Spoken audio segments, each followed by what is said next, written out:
బాబా ఏం పేరు? మా ఈనాటి బసవేశ్వర కొల్లికొల్ల ఎనిమిది మండలం ఎన్టీఆర్ జిల్లా. ప్రజ్వల్ సీడ్స్ వారి ఏ సీడ్ వేశారు? Sign 1 P H shine 1. ఎవరిచ్చారు మీకు?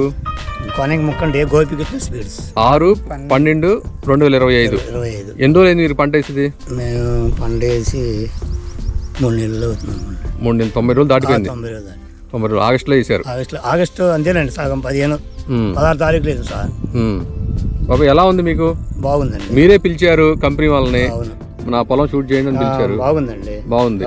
ఇన్ని సంవత్సరాలు వ్యవసాయం చేసిన ఇప్పుడు మట్టి విత్తనం బాగుంది. ఎన్ని సంవత్సరాలు చేస్తాం? 20 సంవత్సరాలు 15 సంవత్సరాలు 20 సంవత్సరాలు చేస్తాను సార్. ఈ పొలంలో ఇదివరకు రకరకాలు వేసుంటారు కదా? రకరకాలు వేసినా కానీ ఇంత క్వాలిటీ లేదు, ఇంత కూడా ఇంత కాపు లేదు సార్. ఓకే, కంపెనీ వాళ్ళు ఏం చెప్పని ఇచ్చారు మీకు? ఇది కంపెనీ బాగుంటది, విత్తనం పెట్టుకోండి అని నమ్మకంగా ఇచ్చినట్టుగా. ముఖ్యమంత్రి గారు మాకు నమ్మకం ఇచ్చారా? నలుగురు చేసుకోవాలండి, విత్తనం వేసుకుంటేనే మనకి కూడా బాగుంటది. కంపెనీ మంచిది, రైతుకు మంచిది, రైతుకు మంచిది, కంపెనీ మంచిది. నమస్తే బాబా. నమస్తే సార్.